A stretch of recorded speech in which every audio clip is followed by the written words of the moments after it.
Screen कर दें वीरू।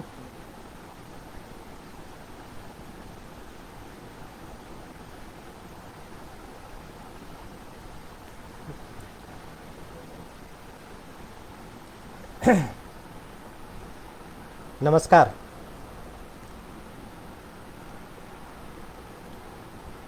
आज हम लोग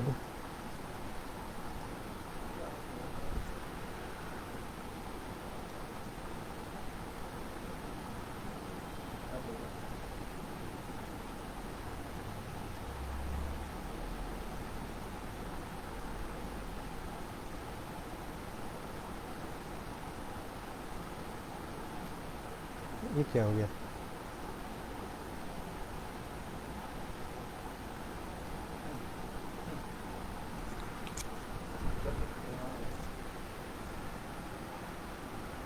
आज हम लोग पुनः एक ऐसे विषय को लेके आए जो कि भारत के जनमानस में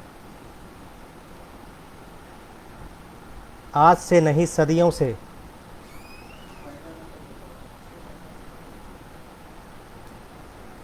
काफ़ी आत्मीय रहा है।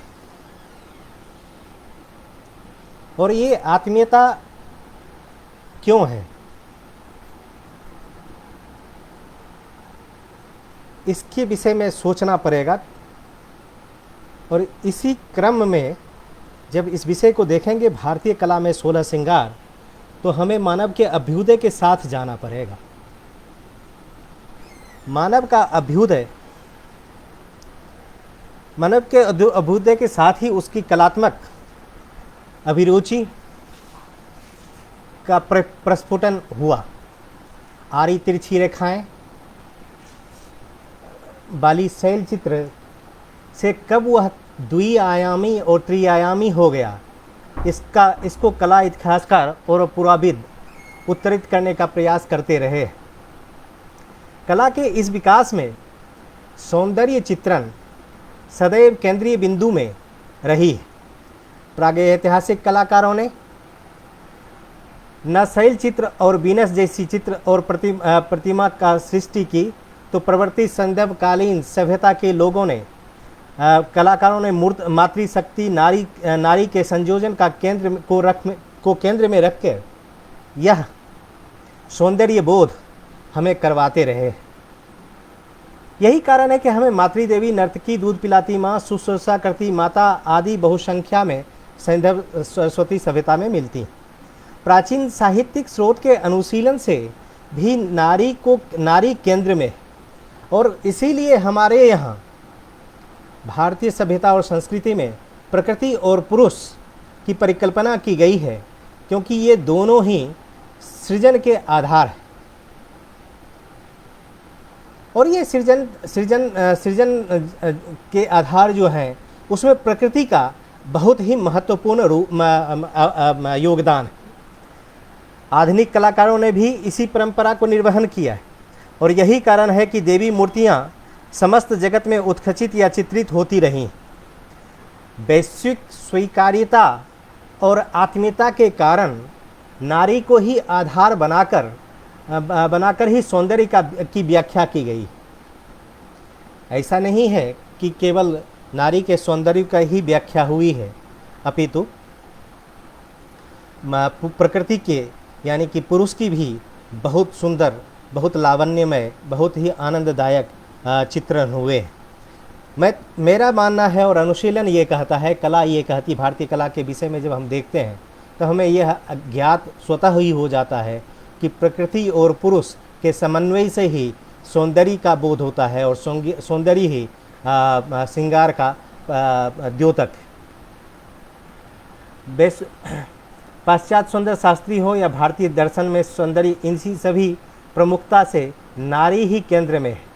ऋग्वेद में कहा गया है, अम्बी तमे नदी तमे देवी तमे सरस्वती अप्रशस्ता एव स्मसी प्रशस्ति इम्ब निष्कृधि, यानी सरस्वती की महिमा का वर्णन है। यानी नारी देवत्व, सौंदर्य, शारीरिक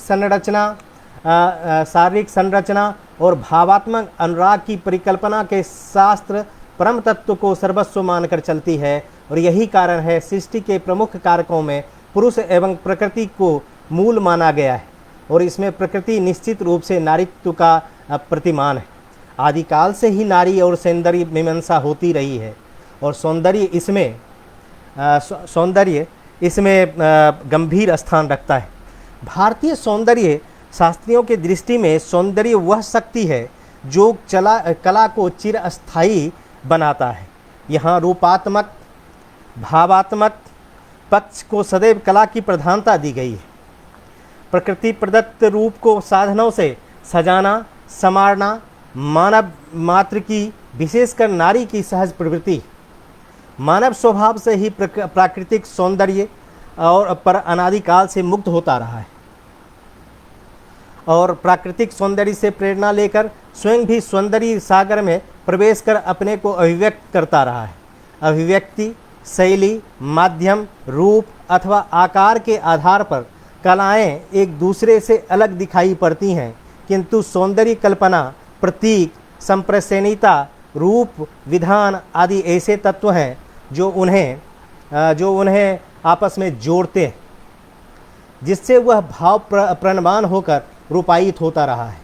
सौंदर्य संवेगात्मक तत्व है, आनंद है, जिसे हम वस्तुओं का गुण समझते हैं। अग्निपुराण में कहा गया है, न भावहीनो अस्ति रसो न भावो रसवर्जितः भावयन्ति रसो नेमिभ्यति च रसयति। अर्थात भाव के बिना रस की अनुभूति संभव नहीं और न कोई भाव रस के अलग किया जा सकता है।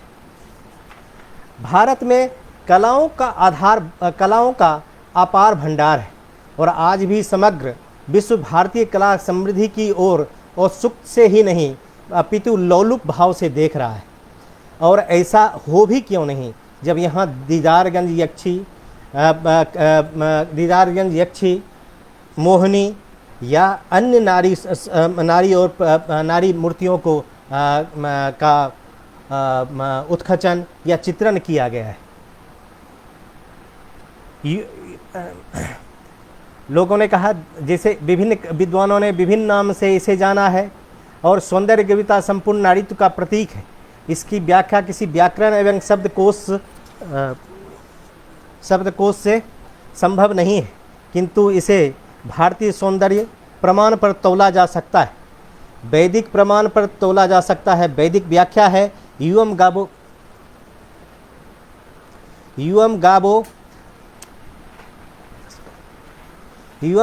मेद यथा कृष्यद अशरीरं कृणुथा सप्रतीकम। अर्थात कांति की किरण रूपहीन को भी सुप्रतीक सुंदर बना देती। यह प्रतिमा जिसके केंद्र में है, काव्य शास्त्र, अलंकार शास्त्र और कला शास्त्र की कसौटी पर देखें तो वह सौंदर्य के अनेक पर्यायवाची शब्दों यथा रूप, चारु, रुचिर, वल्गु, प्रिय, पेशस, भद्र, रण्व, चित्र, मधुर, श्रिय आदि को जीवित करती है। ऋग्वेद कहता है, ऐसा प्रतीचा दुहिता दिवो निन्यो सेव भद्रानि निर्नते अप्सह व्यूरावर्ते दासुले वार्याणि पुण्य ज्योतिर्युतः पूर्वार्थकः। अर्थात जिस प्रकार दिव्य की पुत्री उषा अभिमुख होकर अपने सुखद रूपों को प्रकट करती है और पूर्व दिशा की आलोक से पूरित कर देती है, उसी प्रकार अपने प्रेम कामनाओं को व्यक्त करने वाली यह सौंदर्य मूर्ति अपने सुख प्रद रूप को प्रकट कर रही है। यही नहीं कला विज्ञान के व्याकरण के अभाव में भी वैदिक अशरीरं तनुर्भवति स्त्रीप्राणम युमाचा कालिदास ने शरीरा मदयं खलुं धर्म साधन भक्तिकालीन कवि ने बड़े भाग्य मानुष तन पायो, या फिर स्कंद पुराण के तदेव रम्यं रुचिरं नवं तदेव सस्वन को महोत्सवम तदेव शोकार्ण शोषणं निर्णांग यतुत्मसो यशो गृह्यन्ते। सौंदर्य, लावण्य, रूप आदि तत्वों को देखें तो रूप गोस्वामी ने जो उज्ज्वल नीलमणि में प्रस्तुत किया है, उन्होंने कहा, अंग प्रत्यंग्यना च सन्निवेशो यथोचितम सुशिष्ट संधिबंधः अस्थायत्व सौंदर्य भीयते। भरत मुनि के नाट्यशास्त्र, अभिनव गुप्त के अभिनव भारती, आनंद वर्धन के ध्वन्यालोकचनम, रस गंगाधर में पंडित जगन्नाथ ने जो कुछ कहा है वह सभी तत्व इसी कला के सौंदर्य में, ये जो श्रृंगार है, सौंदर्य है, उसको उसमें विद्यमान है। सौंदर्य शरीर का धर्म है, वह रूप या संरचना से निहित रहता है। चित्रसूत्र हमको इसकी परिभाषा देता है। अंग प्रत्यंग मानेन यथा पंच नरा स्मृता स्त्रियः पंच तथा ज्ञायस्ता एवं मनुजत्व ममा। और महाकवि माघ कहते हैं, छने छने यन्वता मुनैति तदेव रूपे रमणीयता। राधिका रमन सिंह राधिका रमन सिंह कहते हैं, सौंदर्य वह प्रकाश है जिसे हम आँखों से देख सकते हैं, वह असीम संगीत है जिसे हम कानों से सुन नहीं सकते फिर भी मुग्ध हैं। जैसी कहते हैं, पुनि 16 सिंगार जस चारेहूँ जोग कोई दीर्घ चारि लघु चारि सुभर चहु खीन। चार दीर्घ यानी सौंदर्य में चार, जैसी के अनुसार सौंदर्य की जो परिभाषा है उसमें चार चार चार चार का वो बड़ा ही महत्व है। चार दीर्घ मैंने कि उसमें क्या है, लंबा केस, दीर्घ में केस, अंगुली, नेत्र, ग्रीवा, ये दीर्घ होने चाहिए। चार लघु, दसन, कूच, ललाट एवं नाभि, ये जो है ये लघु होने चाहिए। चार भरे हुए क्या क्या, कपोल, नितंब, जांघ और कलाई। और चार छीन क्या क्या, नाक, कटी, पेट और अधर। चित्रसूत्र सागर कहता है, लस्तीव च भूलंबो बिम्यतीव तथा नृप हम हस्तीव च माधुर्य सजीव एव दृश्यते सश्वास इव इच्छ्यंत्रं तचित्रं शुभलक्षणम। और इस मूर्ति और ये रूप श्रृंगार अपनी ओर आकर्षित करता है, क्योंकि स्त्रीणांग प्रिय प्रणय ही भूरी भूषा। कामसूत्र में महर्षि मात्स्यायन कहते हैं, बहुभूषणं विविध कुस्मानुलेपनं विविधांगराग समुज्ज्वलं बास्य इत्याभिगतो वेशः। मल्लीनाथ कहते हैं, कचधार्य देहधार्य परिधेयं विलेपनम चतुर्धा भूषणं प्राहु स्त्री मथ देशकम। तो सौंदर्य की व्याख्या करते करते सौंदर्य के कारण से ही श्रृंगार बनता है। और सौंदर्य किसका, प्रकृति का और पुरुष का। प्रकृति का सौंदर्य अद्भुत और अलौकिक होता है, और इसी कारण से कवियों ने, शास्त्रकारों ने, कलाकारों ने और आज के समसामयिक जीवन में भी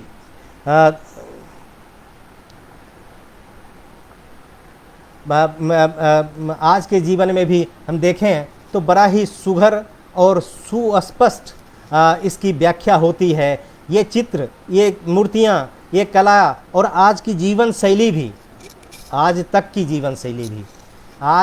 भी जीवन शैली यह तो स्थापित करता ही है कि कला को अगर सौंदर्य पसंद है तो सौंदर्य की व्याख्या श्रृंगार ही है। और श्रृंगार के बिना न प्रकृति पूर्ण है न ही पुरुष पूर्ण है।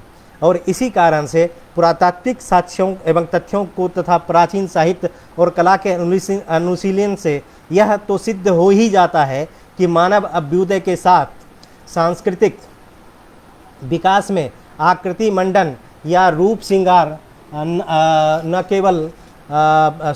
केवल सुकुमार कला के रूप में विकसित हो चुका था, अपितु शास्त्रीय दृष्टि से इसका प्रमाणीकरण भी हो गया था। महर्षि वात्स्यायन ने कामसूत्र में शुभंकरण विधि के नाम से रूप मंडन को सैद्धांतिक रूप से प्रतिष्ठापित किया है।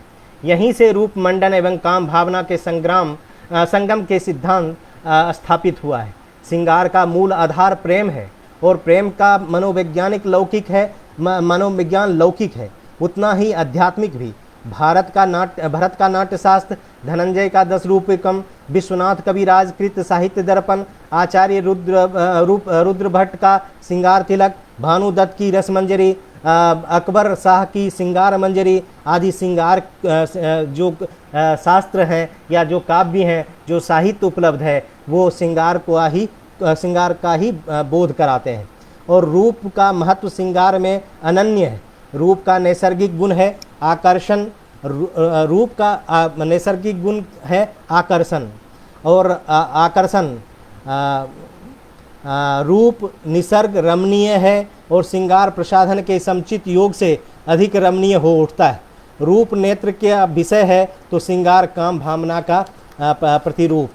साहित्य दर्पण में कहा गया है श्रृंग कामोद्रेकम रिक्षति इति श्रृंगारः। श्रृंगार की परिभाषा करते हुए शास्त्रकारों ने कहा श्रृंग कामोद्रेकम रिक्षति इति श्रृंगारः। श्रृंगार रस का स्थायी भाव है और नारी के अलंकरण की मूल प्रेरणा भी रति या प्रेम ही है।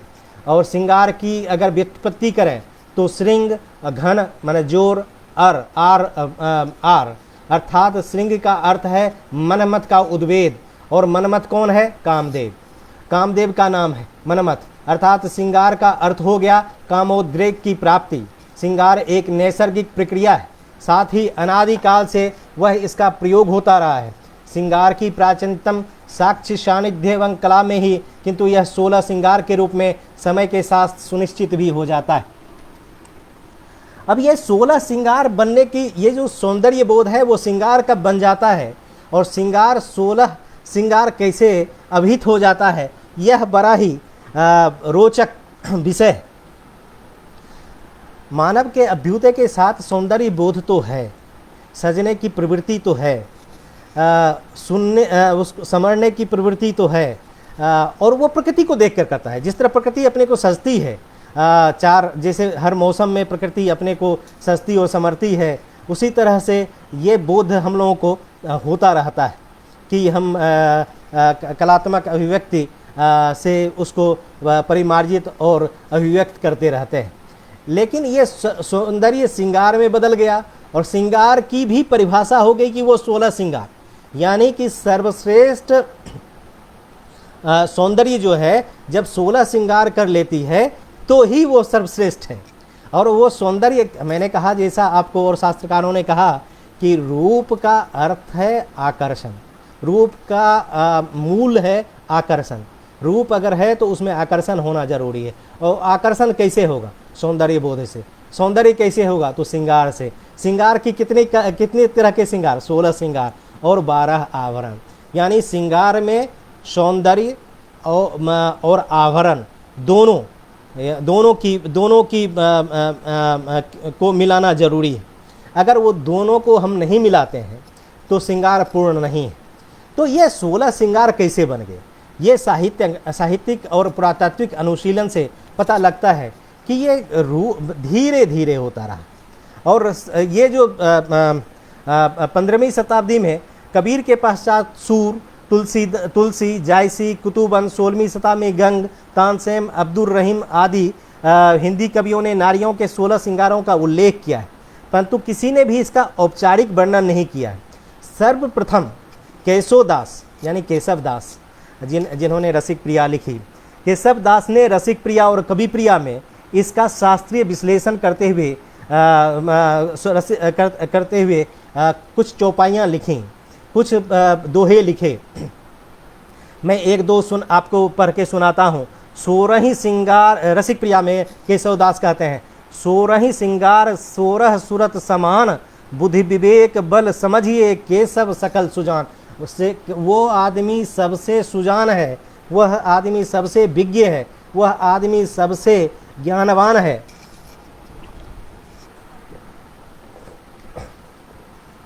जो 16 श्रृंगार के विषय में जानता है। और फिर उसको अथ 16 श्रृंगार कहकर कवित्व की रचना भी केशवदास करते हैं। प्रथम सकल सुचिमंजन अमल बास जाकर, सुदेश केश पास को संहारी बो, अंग राग भूषण विविध मुखबास राग कज्जल कलित लोल लोचिन बिहारी बो, बोलिन हसन मृदु चलन चितौनी चारु पल पल प्रति पतिव्रत परिपार बो, केशवदास सविलास करहूँ कुंवारी राधे, यह विधि 16 श्रृंगार बो। और उसमें यद्यपि सकल शुचि, हर प्रकार की पवित्रता, स्नान, निर्मल वस्त्र, महावार, केश सज्जा, अंगराग, आभूषण, मुखवास तथा काजल नामक 9 श्रृंगारों का वर्णन तो होता है, लेकिन यह 16 नहीं बनता है। लेकिन फिर भी वह 16 कहते हैं। तो टीकाकार सरदार कवि ने अंगराग, आभूषण और मुखबास को पृथक श्रृंगार न मानकर इनके अवतरण भेद के हैं। अंगराग में क्या हो गया? सिंदूर, भाल, खौर, चिबुक, तिल, मेहंदी, अरगजा। आभूषण में मणिजटित स्वर्ण निर्मित एवं पुष्प निर्मित। मुखबास में लवंगंदादि, दंत मंजन एवं तांबूल करके यह 16 श्रृंगार बन जाता है। और कवि प्रिया में फिर केशवदास कहते हैं, सहज श्रृंगार अति सुंदर यद्यपि श्रृंगार अपार, तदपि बखानत सकल कवि 16 श्रृंगार। कहकर कंचित पाठ भेंट के साथ रसिक प्रिया के ही कवित्व है। प्रथम सकल सुचि मंजन अमल बास, जाबक सुदेश केश पासानी सुधारी बो, अंग राग भूषण विविध मुखबास, राग कज्जल कलित लोल लोचन निहारी बो, बोलनि हसनि चित चातुरी चलनि चारु, पल पल पतिव्रत परिवार वो, कैसो दास स्वविलास करहु कुंवर राधे, यह विधि 16 श्रृंगार वो। यहाँ भी 16 श्रृंगार में 9 ही श्रृंगार का वर्णन आता है, लेकिन टीकाकारों ने आभरण को जोड़कर इसको 16 बना दिया गया है। अब आपकी इच्छा होगी, हमारी भी इच्छा होती है, सभी की इच्छा होगी कि आखिर यह 16 श्रृंगार क्या क्या है।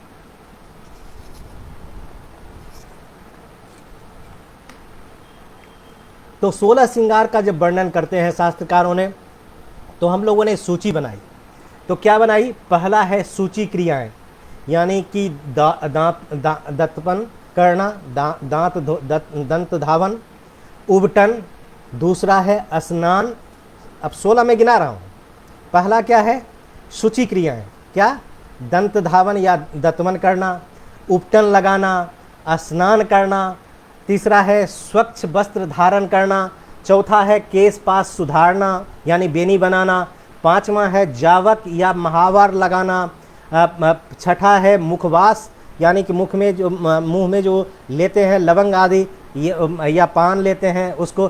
काजल और अंगराग के अंदर सिंदूर, मस्तक पर खौर, कपोलों पर तिल, अंग पर केसर, हाथों में मेहंदी, आभूषणों में स्वर्णाभरण, पुष्पाभरण यानी स्वर्ण और पुष्प के दोनों के, और मुखराग में मिस्सी लगाना जिसको आज लिपस्टिक कहते हैं, ओष्ठ रंजन। ये जो है 16 श्रृंगार केशवदास के हिसाब से बनता है। और मैंने जायसी ने कहा था कि 4 दीर्घ, 4 लघु, 4 छीन और 4 भरे हुए होने हैं, तो 16 वो भी होते हैं। तो इस तरह से 16 का परिभाषा कहाँ से बन रहा है? प्रवर्ती मध्यकाल से। मध्यकाल के प्रवर्ती मध्यकाल से 16 श्रृंगार परिभाषित होता जा रहा है। और ये मैंने जो 16 सुनाए उसको अभिहित होने लगता है, और केशवदास ऐसे लोग उसको कवित्व में या चौपाइयों में रखना शुरू कर देते हैं। और इसके बाद बलभद्र ने भी स्वाभाविक श्रृंगार के आकर्षण देह यष्टि 16 श्रृंगार वर्णन के अंतर्गत 11 श्रृंगारों दातुन, उपटन, स्नान, तिलक, बिंदी, अंजन, आरसी, चिबुक चिन्ह, तांबुल, मेहंदी और महावार का उल्लेख किया है। और कहते हैं वो बलभद्र कहते हैं, करि दंत धावन उपटन उबटी संग, करि दंत धावन उपटन उबटी अंग मंजन के अंग अंगुछान अंगुछाई है, करि के तिलक मैन पाटी पर बलभद्र भाल भली बंधन की बिंदुका बनाई है, अंजन दे नयन देख दर्पण चिबुक चिन्ह अधर तंबोर की अधिक छवि छाई है, मेहंदी करण एरी झाई दे महावार की 16 श्रृंगार की मूल चतुराई है। ये बलभद्र जी कहते हैं। और बलभद्र जी कहते हैं, सिखनक वर्णन करते हैं, जबकि अन्यत्र में अधोलिखित 16 श्रृंगारों का वर्णन तो हुआ है। सुगंध अथ मुष सुगंध वर्णन का कवित्व में पूर्व परमला मलियाचल उरोजन की निजु निरहारी है पदम पद पान को, धन धन तापन है गंध कली नासिका को, अधिक अमोद रद कुंद कलिकान को, धूप ते अनुप आबे बोलत बदन बाफ, बलभद्र दवंती मधुप सुखदान को, सौंधे भीजी भारती गुलाब के प्रश्वेदेन कन, तेहि देपी दीपति सुगंधन को खान को। और आभूषण के विषय में नथ, तैरेना, मोत्सरी, बिछुआ आदि की वर्णन है। वस्त्र के विषय में भी कहा गया है। तो ये 16 श्रृंगार केस में सुगंध के विषय में कहा, कारे सटकारे भीजे सौंधा सो सुगंध बास, बलभद्र ऐसे नव अबला के बार हैं, चीर मन चातुर सुगंध बर अलंकार, 12 आभरण ये 16 श्रृंगार हैं। केस सज्जा के विषय में भी इसी तरह का वर्णन है। 15वीं शताब्दी तक आते आते नारी श्रृंगार की 16 संख्या निर्धारित हो जाने के कारण संस्कृत आचार्य बल्लभ देव ने भी सुभाषितावली में इनकी सूची प्रस्तुत की है। वो कहते हैं, आदि मज्जन चीरहार तिलक नेत्र नेत्रांजन कुंडले, नासा मौक्तिक केश पास रचना सत्य कुंचक नूपुरो, सौगंध कर कंकन चरणयो रागोरन मेखला, तांबुल कर दर्पण चतुर्था सिंगार का सोरसा। अर्थात स्नान, वस्त्र धारण, हार, तिलक, अंजन, कुंडल, नाशा मुक्ता, केश विन्यास, कंचुक, नुपुर, सुगंध यानी अंगराग, कंकन, चरण, राग, मेखला, तांबुल एवं कर दर्पण मिलाकर यह 16 श्रृंगार बन जाता है। इनमें वस्तुतः स्नान, वस्त्र धारण, आभूषण, तिलक, अंजन, केश विन्यास, सुगंध, चारण, राग, तांबुल नामक नौ ही श्रृंगार हैं, क्योंकि बल्लभ देव की कंचुक वस्त्र और हार, कुंडल, नासा मुक्ता, नूपुर, कंकन, किंकनी, मेखला एवं कर दर्पण वस्तु आभूषण ही हैं। लेकिन मैंने कहा कि आभूषण और सौंदर्य के दोनों के मिलाने से ही 16 श्रृंगार बन रहा है।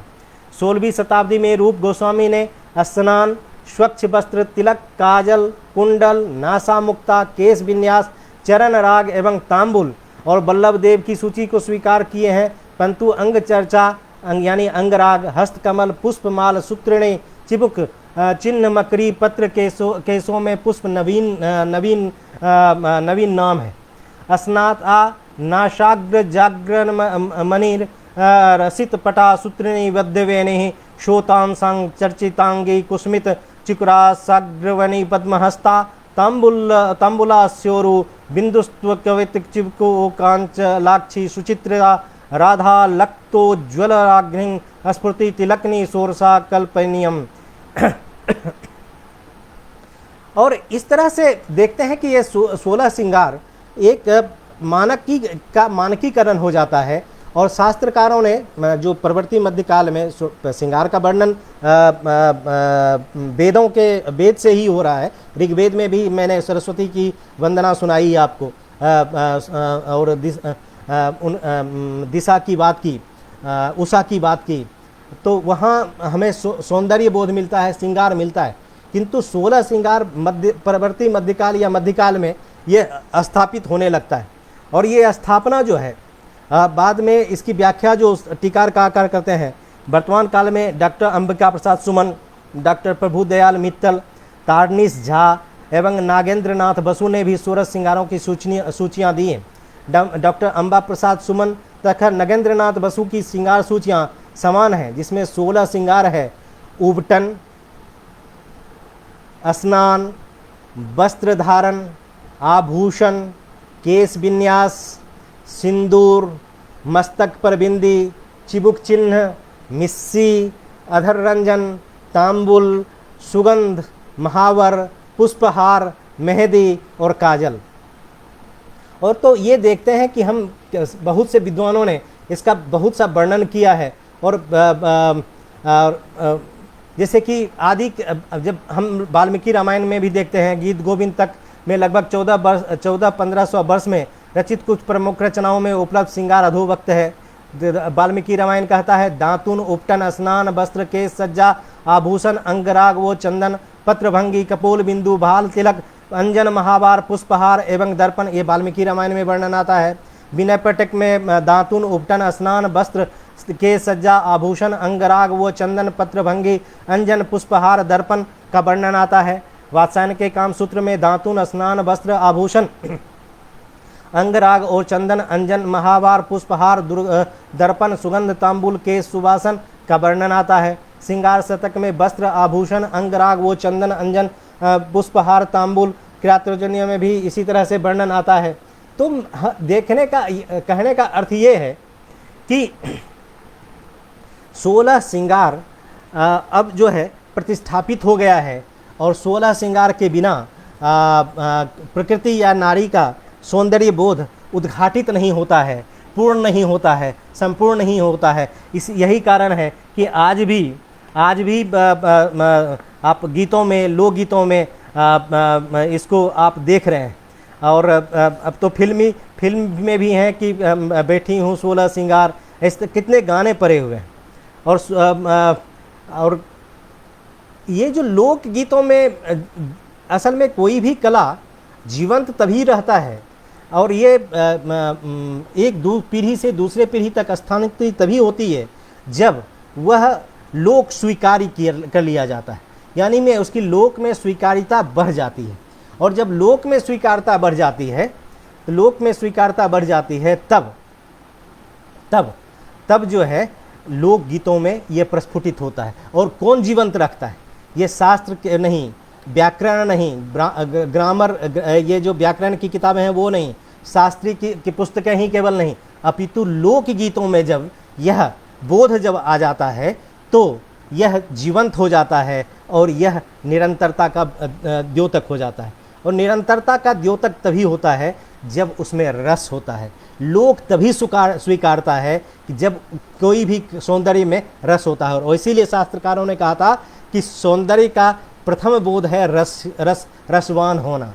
रस के बिना सौंदर्य होता ही नहीं है।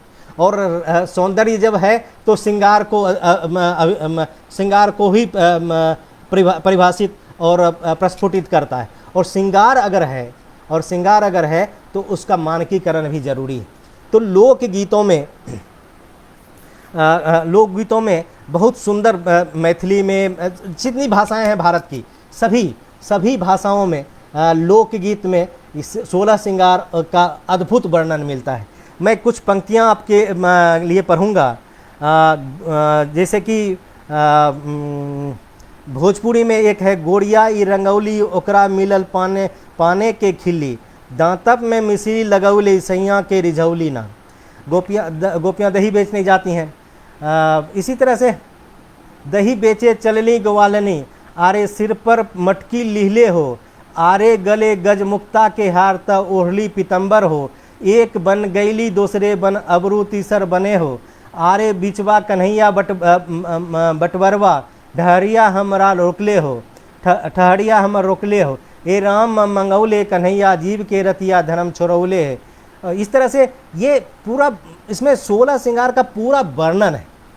और पूर्वा पश्चिमा ऐले नेटुनिया रामा, हरि हरि हरि कहीं सांबरो गोदना गोदवनी है हरि। इस तरह से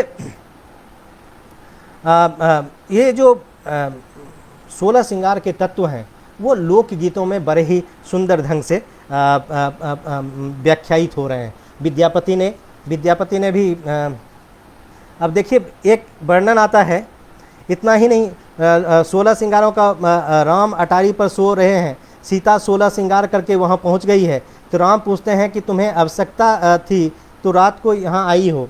16 श्रृंगार सीता कैली, 16 श्रृंगार सीता कैली, अटरिया चढ़ी गईली हो, रघुनंदन के डासल से जिया सिहारने ठार भैलनी हो, पलक उधारी राम चितवें अभरन देख भरमैले हो, सीता कवन जरूर तोहरा लगैले, इतना राती आवे ले ले तू 16 श्रृंगार करेले हो। इस तरह से कुछ पंक्तियाँ मैं आपको कुछ वनवास के समय कौशल्या के कई से कहती हैं कि वो दशरथ से एक नहीं 2 बरों के साथ 16 श्रृंगार और भरत को राजगद्दी भी मांग लेती हैं, परंतु राम को वनवास का बर नहीं मांगती। एक बर मांग तू दूसर बर मांग तू, मांग ले तू 16 श्रृंगार। अब देखिए क्या परिकल्पना, एक बर मांग तू दूसर बर मांग तू, मांग ले तू 16 श्रृंगार, अपना भरत जी के राजगाती देके रख ले तू बचन हमार। ये मैं वो कहते हैं, दशरथ जी कह रहे हैं, ये ऐसा अगर कर लेती तो सब कुछ सामान्य हो जाता। मैथिली का एक झूमर है, धनी है करवह 16 श्रृंगार, धानी है करवह 16 श्रृंगार, के दिखलायब पिया के करीबे में 16 श्रृंगार, सखी के दिखलाइब। बजिका में हमारे एक मित्र हैं, उन्होंने बहुत बढ़िया एक सुंदर सा हमें भेजा है। कैली 16, ये बज्जी में है। बज्जी जो भाषा है वो गंगा के पार, यानी कि पटना मगध के उस पार में जो हाजीपुर वगैरह वाला क्षेत्र है, जहाँ वैशाली है वो बज्जी की, वहाँ की भाषा जो है बज्जी कहलाती। कैली सोलहो सिंगार पीवा ना आइल, उपटन लगा के देहे मलमल नहेली, तेल फुलेल से कैली सिंगार पीवा न आइल, कैली सोलहो सिंगार पीवा न आइल। बिछुआ पहनली टैरा पायल, बिछुआ पहनली टैरा पहनली, कैली सोलहो सिंगार पीवा न आयल। कंगना पहनली बाजूबन पहनली, पहनली गले के हार पीवा न आयल। ये जो है जो दो तरह की बातें होती हैं वियोग में। वियोग में भी श्रृंगार का वर्णन अद्भुत होता है और ये वियोग का ही है। और देखिए कितना उलाहना है कि कहते हैं कि मैं 16 श्रृंगार करके बैठी हूँ फिर भी मेरे पिया नहीं आए हैं, और पहनली गले के हार पियवा ना आइल, कैली 16 श्रृंगार पियवा ना आइल। टीका पहनली नथिया पहनली, पहनली कुंडल कान पियवा ना आइल, कैली 16 श्रृंगार पियवा ना आइल। तो ये उसके बाद हर तरह से अवधि में एक अवधि की एक कुछ पंक्तियां मैं आपको सुनाता हूं जो लोकगीत में है। महल के तरे तरे बिसगे सोनार, गाढ़े मोरी बेटी के सुरहो सिंगार, आज गढ़े कंकन माया गले हार, चार चाची दुलारी को सुरहो सिंगार, बुआ गढ़े कंकन माया गले हार, भौजी दुलारी को सुरहो सिंगार, नानी गढ़े कंकन माई गले हार, मौसी दुलारी को सुरहो सिंगार। इतना पहर बेटी चौके जाए, बिजली के लपकत श्री बरु दिख, ऐसे बचन बोलियो तुम्हारी बहनी हमरे प्राणाधार, कैली 16 श्रृंगार। और ये 16 श्रृंगार केवल बंगला में भी है, तमिल में भी है। अरि अरि भौजी हमरा त भैया जगवो, भौजी के दियो 16 श्रृंगार हमें दूर जाना। इस तरह से कई मैंने और इसमें चुगलबाजी भी है। ये 16 श्रृंगार केवल का वर्णन ही नहीं है बल्कि इसमें ननद भौजाई, पति पत्नी, सखी, उलाहना और जो बारात आती है शादी के समय में भी 16 श्रृंगार का बड़ा ही अद्भुत लोकगीतों में वर्णन होता रहा है। और ये वर्णन जो है बड़ा ही रोचक और बड़ा ही आत्मीय होता है। और इस 16 श्रृंगार को जब हम शास्त्रों के आधार पर, पुरातत्व के आधार पर अनुशीलन करते हैं तो हमें महसूस होता है कि हम लोग सौंदर्य के बिना अधूरे हैं। अगर सौंदर्य नहीं है तो श्रृंगार नहीं है, और श्रृंगार में अगर 16 श्रृंगार नहीं है तो हम पूर्ण नहीं हैं। और इसीलिए हमारे यहाँ परिकल्पना की गई, हालांकि वो व्यापक परिकल्पना है। ओम पूर्णमदः पूर्णमिदं पूर्णात् पूर्णमुदच्यते पूर्णस्य पूर्णमेवावशिष्यते। ये बहुत बड़ी परिकल्पना है, लेकिन पूर्णता का बोध करवाने के लिए 16 श्रृंगार जरूरी है। अगर सौंदर्य है, लावण्य है, रूप है, रस है, तो इन सबको इनको परिमार्जित करने के लिए या एक माला में पिरोने के लिए 16 श्रृंगार की ज़रूरत है। और इसलिए 16 श्रृंगार के साथ 12 आवरण भी जोड़े जाते हैं तो ये व्यापक हो जाता है। मैं उस क्षेत्र में नहीं जाना चाहता हूँ। मैं आपको कुछ दृश्य दिखाने कुछ जो पुरातात्विक साक्ष्य हैं उनसे आपको उनके साथ भी आपके तारतम्य स्थापित करने का प्रयास करता हूँ। अरे वीरू जरा वो फुल स्क्रीन शेयर करना है।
माफ़ कीजिएगा, थोड़ी तकनीकी समस्या आ रही है, वो जुड़ नहीं पा रहा है स्क्रीन।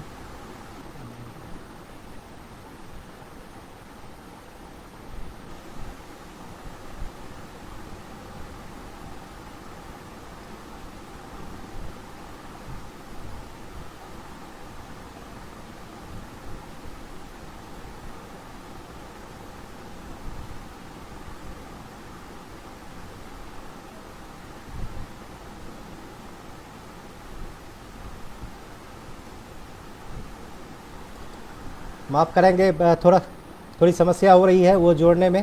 पीपीटी जो हमारा प्रेजेंटेशन है।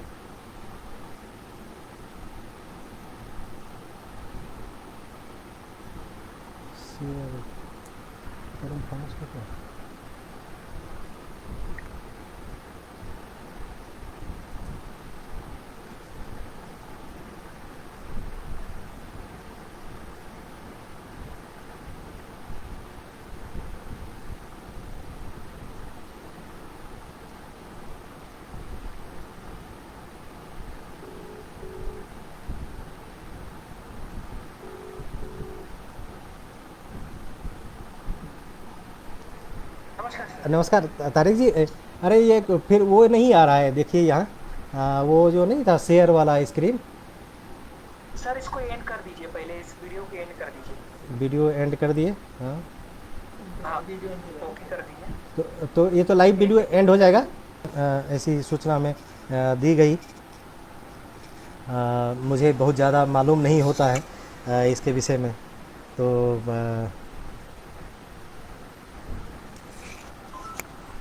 मैं फिर से कह रहा हूँ कि एक बार फिर से देखें। अब आ रहा है बिरू?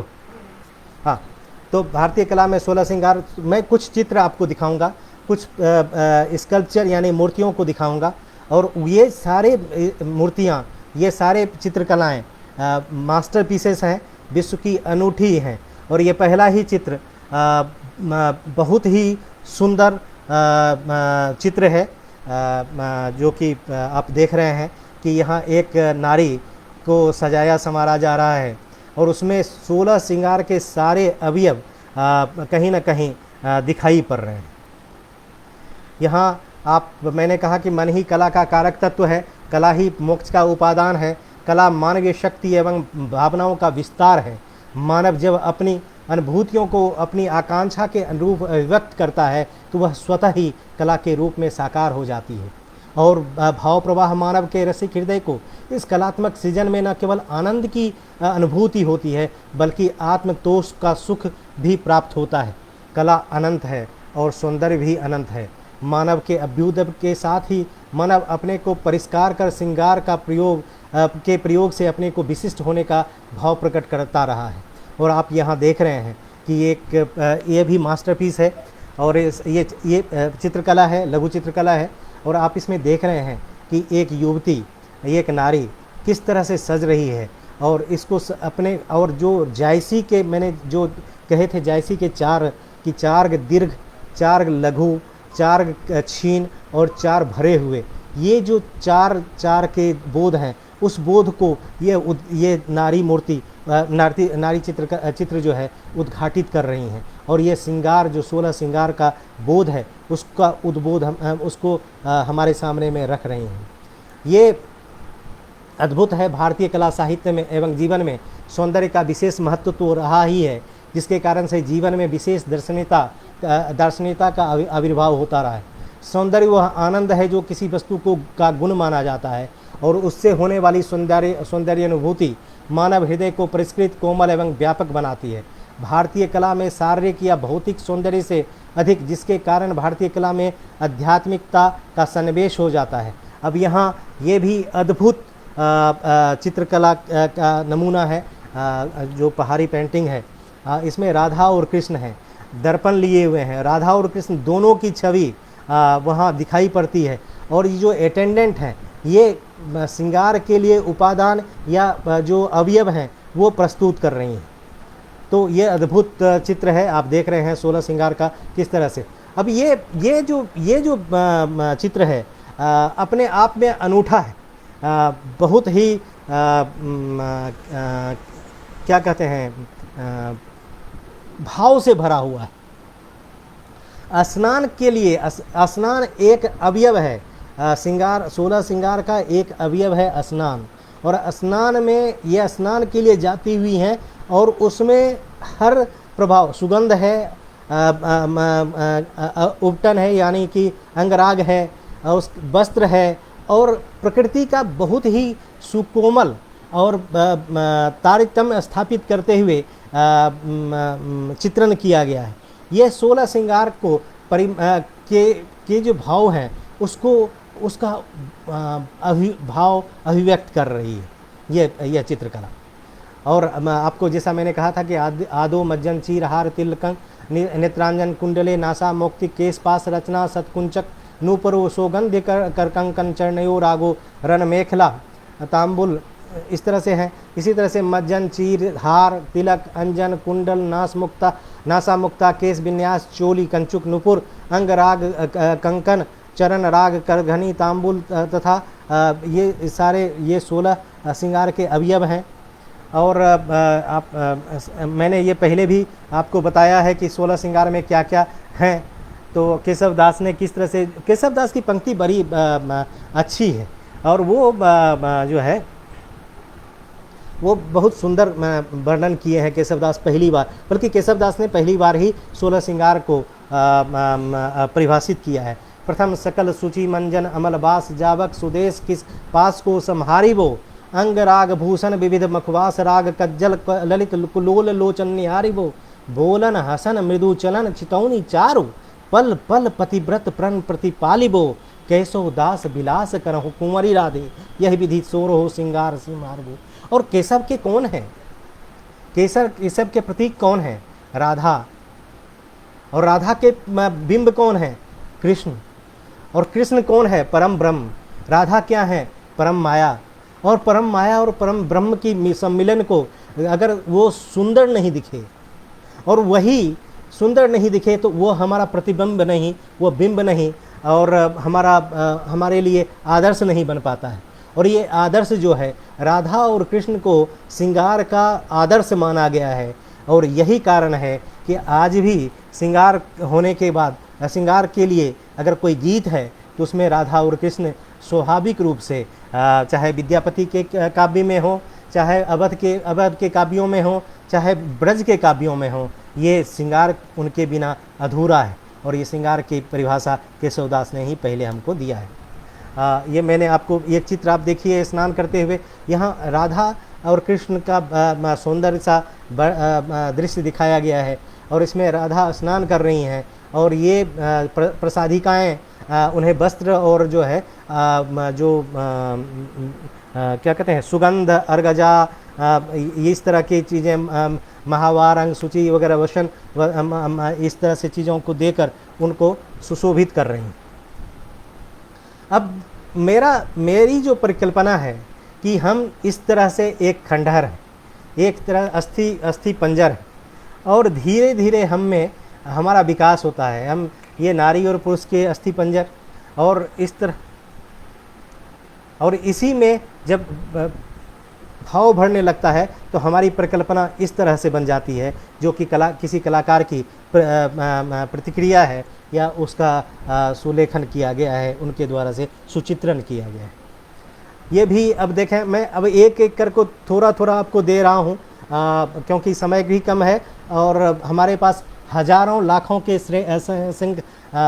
संख्या में ये चित्र है, लेकिन हम मानक जिसको मानकीकरण करके हम यहाँ प्रस्तुत कर रहे हैं, यहाँ है मज्जन।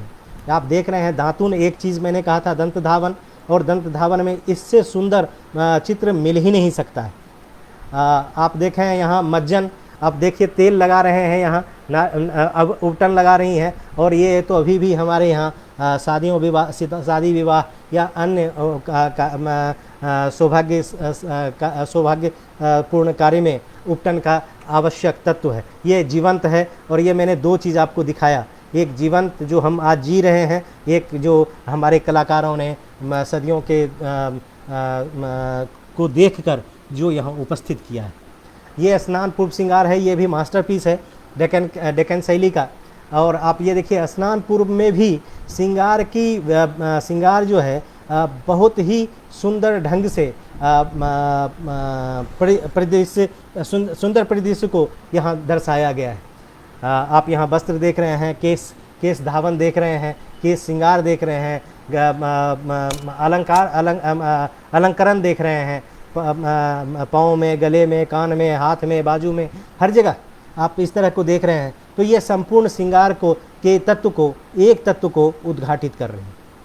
अब स्नान एक बहुत बड़ा मैंने कहा वहाँ स्नान के लिए जाते हुए, और यहाँ देखें भगवान शंकर खुद स्वयं ही स्नान कर रहे हैं, और यहाँ गणेश को गौरी और शिव दोनों मिलकर स्नान करवा रहे हैं।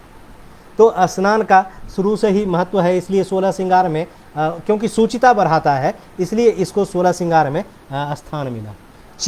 चीर धारण एक बहुत सुंदर, ये बहुत ही आवश्यक तत्व है कि वस्त्र कैसा होना चाहिए, वस्त्र किसको, वस्त्र क्यों होना चाहिए, और वस्त्र का प्रभाव क्या पड़ता है। तो आप इस चित्र में देख रहे हैं कि वस्त्र धारण के साथ ऊपर में एक नायक है, ये नायिका है, कि वस्त्र नायिका के वस्त्र धारण से ही नायक उत्साहित और आनंदित हो रहा है। और श्रृंगार का मतलब ही होता है कामोद्रेक की प्राप्ति का, और उस श्रृंगार का मतलब ही होता है कामोद्रेक, और काम को उत्पन्न करने के लिए ही ये चीर भी आवश्यक तत्व है। चीर के मैंने 2 और उदाहरण आपके सामने में रखे हैं। आपने वहाँ देखा चीर धारण करते हुए, ये संपूर्ण, और ये तो नायिका है जो अपने पिया से मिलने के लिए जा रही है। हर तरह के वस्त्र और ऐसे वस्त्र और ऐसे कलर, ऐसे रंगों का संयोजन हुआ है जिसका तारतम्य प्रकृति के साथ है। अगर प्रकृति पीछे बैकग्राउंड में, पीछे में, पृष्ठभूमि में सुंदर दिखाई पड़ती है, अलौकिक दिखाई पड़ती है, तो ये छवि भी अप्रतिम, और ये जो भाव हैं वो भी अद्वितीय है। इस तरह से आप यहाँ चीर को देख सकते हैं।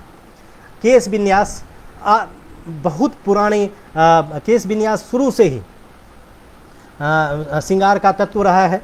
16 श्रृंगार की परिभाषा से पूर्व ही और ये पहली दूसरी शताब्दी का स्कल्पचर है। आप यहाँ देख रहे हैं, सद्य स्नाता नायिका है यहाँ, और केस के पानी गिर रहे हैं, और ये पानी का जो बिंदु गिर रहा है मोतियों के समान, और इसको कौन लपक रहा है? हंस। और हंस किसका प्रस्तुत करता है? हंस जो है काम को प्रस्तुत करता है। यानी श्रृंगार में काम तत्व आवश्यक रूप से विद्यमान है, यह मान के चलना चाहिए। और ये ऊपर में भी वो श्रृंगार के हैं। तो सबसे आदि जो स्कल्पचरल आर्ट मिलता है, मूर्ति शिल्प मिलता है, वो सबसे पहली दूसरी शताब्दी में मिलता है। वो मैंने आपको यहाँ दिखाया। और यह विश्व का अनूठा डोगरा म्यूजियम जम्मू में सुरक्षित है। यहाँ राधा और कृष्ण का सुंदर वर्णन है। राधा को कृष्ण खुद स्वयं ही समान, इसको आरसी कहा गया है। और इसका बहुत ही, इस पर तो काव्य लिखा गया है। इस एक चित्र पर एक पूरा काव्य है। और ये आरसी है, अंगूठी पहनी हुई है, जिसमें राधा कृष्ण को एक क्षण भी आँख से दूर नहीं देखना चाहती हैं। और ये आप देख रहे हैं, इसको ये जूम नहीं हो पाएगा, लेकिन आप देख सकते हैं कि यह इस उंगली में यहाँ ये पहनी हुई हैं, और उसमें श्री कृष्ण की छवि वो बार बार देख रही हैं, और राधा का जो है भगवान कृष्ण बाल संवार रहे हैं, केस सज्जा हो रही है। और ये केस विन्यास एक उदाहरण है। केस विन्यास के कई उदाहरण हैं, आप यहाँ भी देख सकते हैं केस विन्यास के उदाहरण। और ये विभिन्न शैलियों में जितने चित्रकला की शैलियाँ हैं या जितने भी स्कल्पचर आर्ट में कुछ कम दिखाई पड़ते हैं, क्योंकि उसमें रंग संयोजन नहीं होता है। जो मूर्ति कला है उसमें रंग संयोजन नहीं, आप अमूर्त रूप से देख सकते हैं। लेकिन जो है चित्रों में यह बड़े ही मार्मिक और बड़े ही आनंद बोध करवाने वाले होते हैं। आप ये देख रहे हैं केस विन्यास, कुछ केस विन्यास के ये भी हैं, पार्वती और शिव के हैं। और आप यहाँ देख रहे हैं कि केस विन्यास बहुत आवश्यक तत्व है श्रृंगार का। कंचुक धारण, अब है कि नारी है तो उसको दीर्घ में भरा हुआ होना चाहिए, तो उरोज के विषय में कहा भरा हुआ, लेकिन उसको संभालने के लिए कंचुक भी जरूरी है, जो कि अंगिका या इस तरह की बातों से कहते हैं। तो कंचुक धारण है, ये अजंता की प्रसिद्ध पेंटिंग है, आप यहाँ देख सकते हैं। तिलक, तिलक बहुत बड़ा इम्पोर्टेंट, बहुत ही महत्वपूर्ण तत्व है श्रृंगार का। 16 श्रृंगार में जो तत्व, मैं 16 श्रृंगारों के विषय में ही आपको उदाहरण दे के समझा रहा हूँ। यह है स्कल्पचरल आर्ट है, और आप इसको जानते हैं कि ये जो है रानी की बाब 8वीं 19वीं 10वीं 11वीं शताब्दी की है। और ये जो है कांगड़ा पेंटिंग है, राधा कृष्ण को तिलक लगा रहे हैं, और यह स्वयं ही नारी, ये नायिका जो है स्वयं ही बिंब दर्पण में देखकर तिलक लगा रही है। तिलक आप ये देख रहे हैं कि ये भी जो है ये खजुराहो की है स्कल्पचर, और ये जो है यहाँ राधा और कृष्ण और तिलक लगाने के उपक्रम में ये चित्र है। अंजन बहुत इम्पोर्टेंट एक तत्व था कि आँखों में आँख का अंजन, और ये सर्वश्रेष्ठ उदाहरण है जो हमारा ये मूर्तिकला की अंजन लगाते हुए। ये खजुराहो की एक मूर्ति है जिसमें कि एक नायिका अपने आँखों में अंजन लगा रही है। सुशोभित तो पहले से ही है, आभरण और आभूषण दोनों ही वस्त्राभूषण जो हैं वो पहले से सुशोभित हैं और उसके सौंदर्य को बढ़ा रहे हैं। यहाँ आप जायसी के जो मानकीकरण किया गया है शारीरिक संरचना का, सौंदर्य बोध का, वो आप यहाँ देख सकते हैं कि क्या कौन सा दीर्घ होना चाहिए, कौन सा छीन होना चाहिए, कौन सा भरा होना चाहिए, कौन सा जो है दीर्घ होना चाहिए। अब अधर रंजन, ये भी अद्भुत प्रतिमा है, ये रानी की बाब से है गुजरात से, और आप देख रहे हैं कि ये नायिका जो है अधर रंजन कर रही है, लिपस्टिक लगा रही है। चरण राग, चरण राग बहुत इम्पोर्टेंट, बहुत ही महत्वपूर्ण है, और इस पर तो इतने काव्य हैं, इतनी चौपाइयाँ लिखी गई हैं, इतनी दोहे लिखे गए हैं, इतनी कविताएं की गई हैं, इतने गाने बनाए गए हैं, आज भी गाने बन रहे हैं कि आप यहाँ देखें तो आप देखें कि साक्षात परम ब्रह्म श्री कृष्ण अपनी नायिका राधा का चरण राग कर रहे हैं, चरण को जो है सुशोभित कर रहे हैं। और इधर दूसरे पिक्चर में आप देख रहे हैं, दूसरे तस्वीर में आप देख रहे हैं कि एक नायिका जो कि रूप गर्विता अपना बाल संवार रही है, रूप गर्विता होते हुए, और उसकी परिचारिका जो है उनके पाँव को सजा रही है, चरण राग। कुंडल धारण एक बहुत इम्पॉर्टेंट, बहुत महत्वपूर्ण तत्व है 16 श्रृंगार में। आप यहाँ देखें कि कुंडल धारण की ये दोनों मूर्तियाँ, ये खजुराहो की है और ये जो है रानी की बाब की स्कल्पचरल आर्ट है। तो अर्ली मीडिएवल पीरियड की ये कलाकृतियाँ हैं जो कि खुद ही स्वयं ही अपने आप को व्याख्यायित करती हैं और श्रृंगार के बोध को आपके सामने में प्रस्तुत करती हैं। तांबुल, तांबुल एक बहुत इम्पोर्टेंट, बहुत महत्वपूर्ण, बहुत, और मिथिला में खासकर मिथिला में क्यों मेरे ये जो है तांबुल पर मैंने एक आलेख लिखा था जो कि क्या कहते हैं अल जजीरा ने छापा था, उसे उसको छापा भी था, उसकी एक मैगजीन आती है उसमें। और तांबुल क्यों ज़रूरी है, तांबुल के बोध हैं, मिथिला में तो कहावत है, गीत हैं इस पर कि तांबुल किसको, लेकिन यह तांबुल जो है प्रेम का उद्बोध कराता है, परस्पर स्नेह को उद्घाटित करता है। और यहाँ तो साक्षात महामाया राधा जो है परम ब्रह्म श्री कृष्ण को तांबुल अपने हाथ से दे रही हैं, और यह स्नेह प्रेम क्या उद्गार है। और प्रकृति, यह उद्गार देखकर प्रकृति को देखें, अब खिल गई है, प्रकृति खिली हुई। कर दर्पण भी एक बहुत इम्पॉर्टेंट, यानी दर्पण जो है श्रृंगार का एक बहुत रोचक तत्व है, रोचक अवयव है। और आप ये जो है होयसल पीरियड कर्नाटक का है, और ये जो है चित्रकला है पहाड़ी पेंटिंग्स की शायद वहाँ की है। तो ये दोनों चित्र, ये स्कल्पचर है, ये जो है मूर्तिकला है, ये पेंटिंग है, दोनों में ही आप दर्पण को देख रहे हैं कि जब दर्पण में जब तक रूप नहीं देखता है, रूप गर्वित नहीं होता है। आप नारद और विष्णु के एपिसोड और स्वयंवर के एपिसोड को जानते होंगे, वो अगर वो संवाद आपके मन में होगा तो आप समझ लिए होंगे कि दर्पण का महत्व कितना ज़्यादा सौंदर्य बोध को करवाने में होता है। हस्तकमल भी एक बहुत ही रोचक तत्व है, अवयव है श्रृंगार का। 16 श्रृंगार में भी हस्तकमल का बहुत ही महत्वपूर्ण योगदान है उसको व्याख्यायित करने में। आप यहाँ देखें 2 चित्र हैं और एक संपूर्ण चित्र है। यहाँ देखें कृष्ण कन्हैया जो है विष्णु हैं, 4 हाथ में, एक कमल तो उनके हाथ में है ही, और यहाँ भी कमल तो है ही। एक राजा है और परिचारक से वो कमल लेता हुआ दिखाई पड़ रहा है। नासा मुक्ता बहुत इम्पोर्टेंट है और ये जो है दक्षिणी भारत से हमें प्राप्त हुआ है। और यहाँ हस्तकमल के साथ साथ नासा मुक्ता, खौर, कर्णकुंडल, वस्त्र, आभूषण जो है दिखाई पड़ते हैं। ये श्रृंगार के आवश्यक तत्व हैं जो कि यहाँ मुखरित हो रहे हैं। सुगंध, मैंने कहा अंगराग सुगंध जो है बहुत ही महत्वपूर्ण है। आप यहाँ देखें नायक और परिचारिका, नायिका और परिचारिका में सुगंध का प्रयोग यहाँ, इससे ज़्यादा जीवंत कुछ हो नहीं सकता है। और ये जीवंतता जो है आप देख सकते हैं कि ये जीवंत बना हुआ है, जीवंतता बनी हुई है और श्रृंगार को उद्घाटित और प्रकट कर रही है। सुचित्रण, और एक चीज़ बहुत इम्पोर्टेंट है जो कामोद्रेक को प्राप्त करने के लिए है, ये है और गीत गोविंद के चित्रण है, गीत गोविंद की पेंटिंग है। और उसमें जो है कांगड़ा गीत गोविंद है।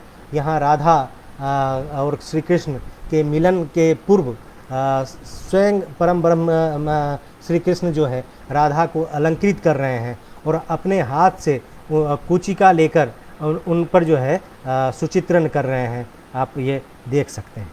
और इस सुचित्रण के कारण से प्रकृति, 2 युवा जब मिलते हैं तो प्रस्फुटन होता है, एक क्या तनाव जो बढ़ता है और उसके कारण से भाव जो है अविरल बहने के लिए हो जाती है। तो कलाकार ने बहुत ही सुंदर ढंग से उसको दिखाया है, न केवल राधा और कृष्ण के सुचित्रण को, बल्कि प्रकृति में देखें 2 युवा के मिलन के कारण से ये खिल गया है। और नदी में वेग है और ये वेग जो है युवापन और कामोद्रेक को दर्शाता है।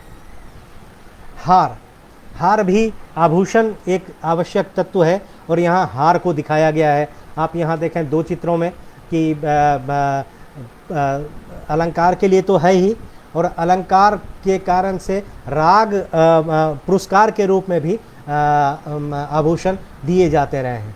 और यह आप देखें कि ये वक्त जो है ये नायिका के पीछे पड़ गया है और नायिका जो है अपना हार दे के उससे मुक्ति पाना चाहती है, क्योंकि उसको पिया के पास जाना है, वो विलंब नहीं करना चाहती। तो श्रृंगार का अर्थ ही है लावण्यपूर्ण प्रेमोद्रेक, और ये नायिका प्रेमोद्रेक में है तो वो कामोद्रेक में है तो वो नायिका समय गंवाना नहीं चाहती हैं और वो अपना हार देकर भी उससे मुक्त होना चाहती।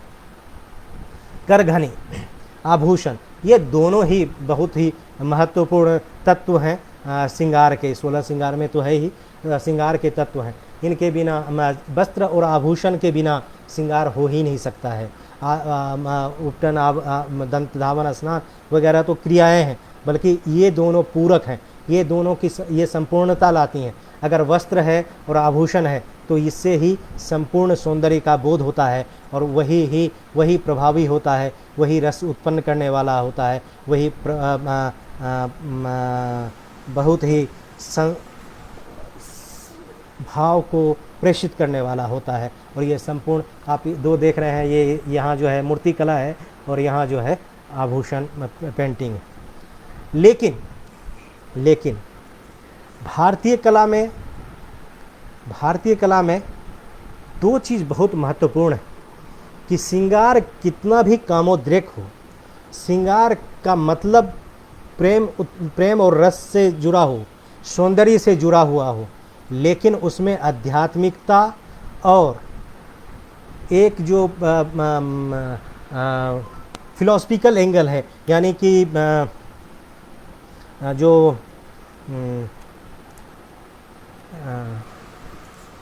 फिलोसफिकल